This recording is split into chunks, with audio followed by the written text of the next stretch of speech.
keep my love emotional. I keep on reaching high. I keep my love emotional.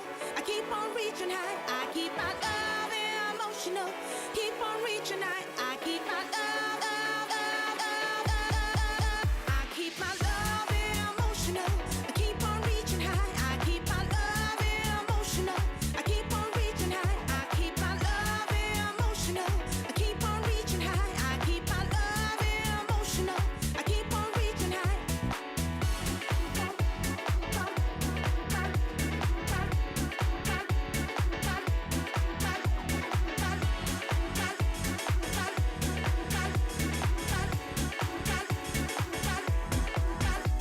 You're giving me, but it's not enough. I want you to open up your heart some more. You're giving me, but it's not enough. I want you to open up your heart some more. I'm a big-hearted woman with a big appetite. A double dose of love is what will get me right. I'm a big-hearted woman with a big appetite. A double dose of love is what will get me through the night. Look at me in my eyes. I wanna see my own reflection, knowing I'm all you see. When I'm speaking to you, I want your body and your soul and mind to pay attention. I keep my love emotional. I keep on reaching high. I keep my love emotional. I keep on reaching high. I keep my love emotional. I keep on reaching high. I keep my love emotional. I keep on reaching high. I keep my love emotional. Keep on reaching high. I keep my love so emotional that I keep on reaching for the sky.